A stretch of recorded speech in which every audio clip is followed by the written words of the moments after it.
when they made this paper, they put it in the factory and because when they were organizing the meat and they produce it after cleaning and everything, when they do that in the special factory.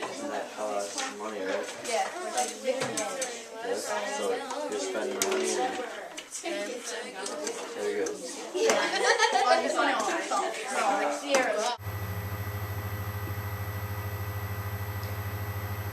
I chose to start off my final reflection with a video clip from my early adolescent block experience.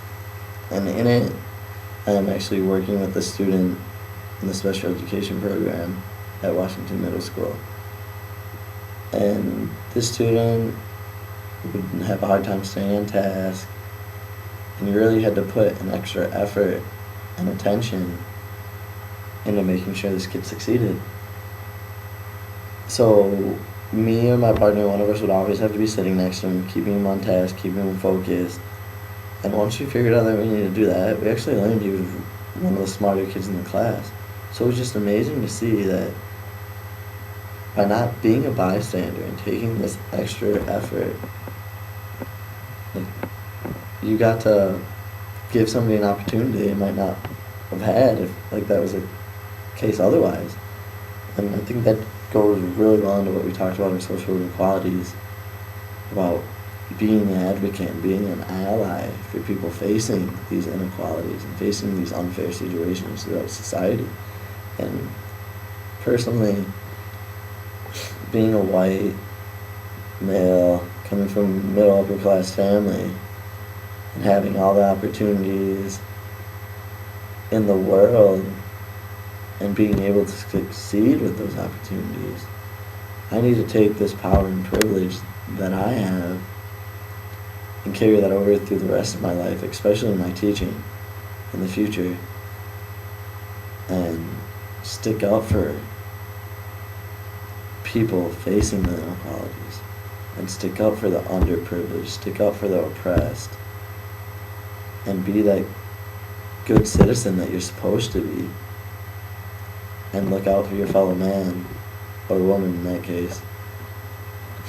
And I think that being in the world of education, these social inequalities are going to play a more prevalent role, because on a regular basis as a teacher, I'm sure I can see an example of racism. I'm sure I can see an example of sexism.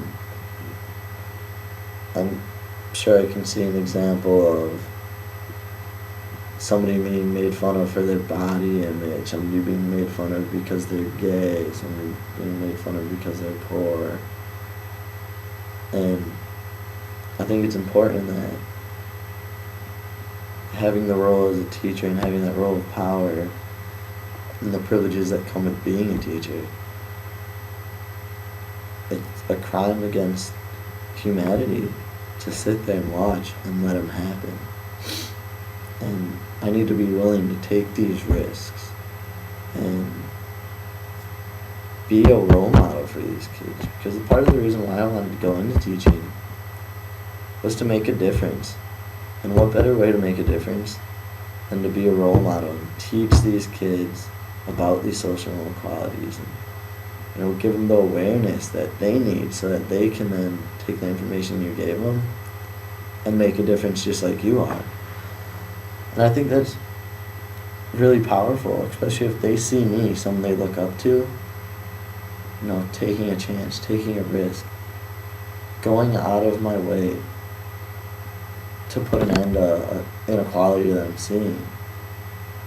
And for me personally, this class taught me that I need to be more willing to take these risks, because I found out that when it comes to people with disabilities, I don't hesitate really to be an advocate and be an ally, because I hold that pretty close to my heart, having worked with some of the greatest kids that I've ever worked with, and they just happen to have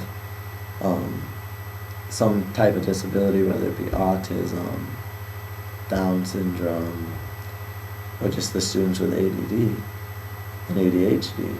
And then also one of my closest friends actually has Asperger's, so there's been situations where I've stuck up for him, and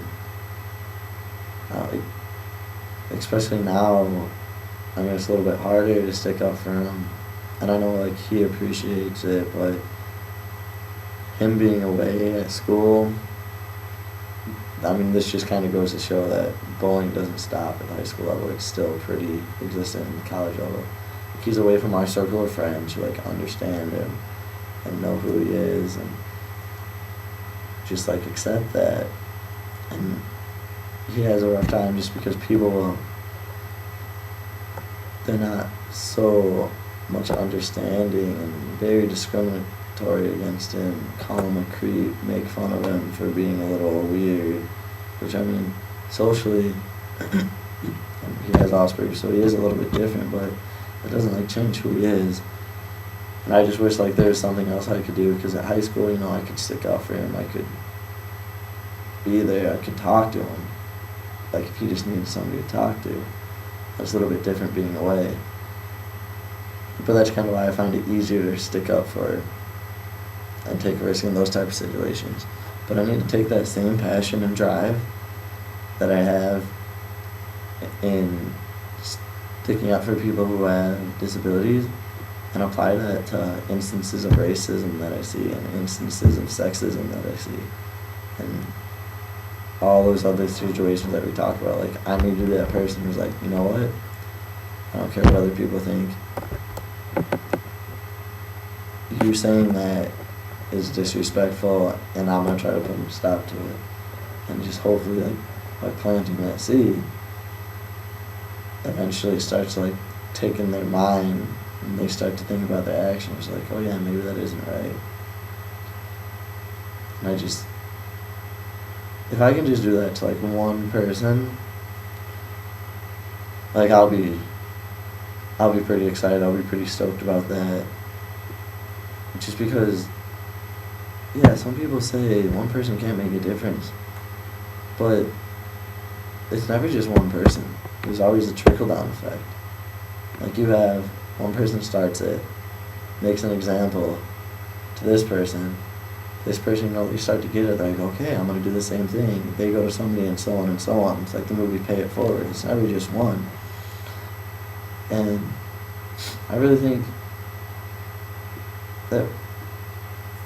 that's how it should be.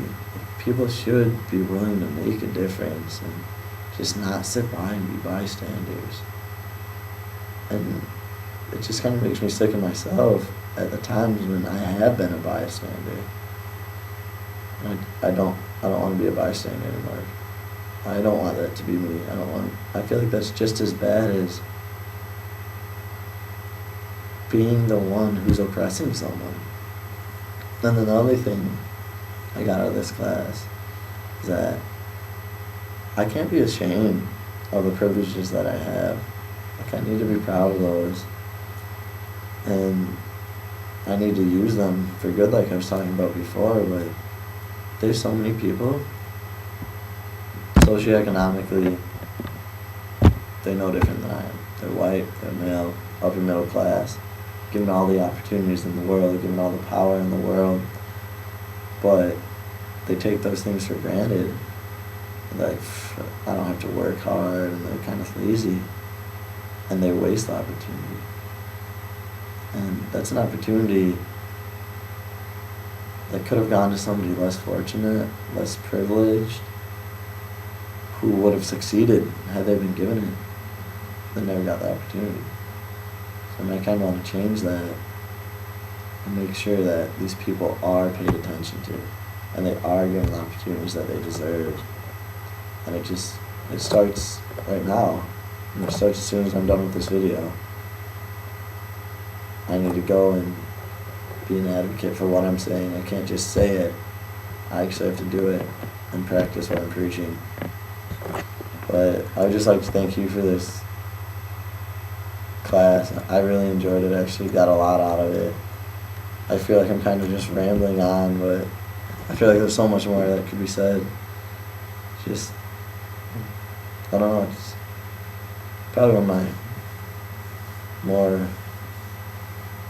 of my favorite classes at St. Norbert's, because I feel like there was a direct effect that I got out of it, like instantly, like after day one. So I'd just like to thank you, Dr. Milo, for that.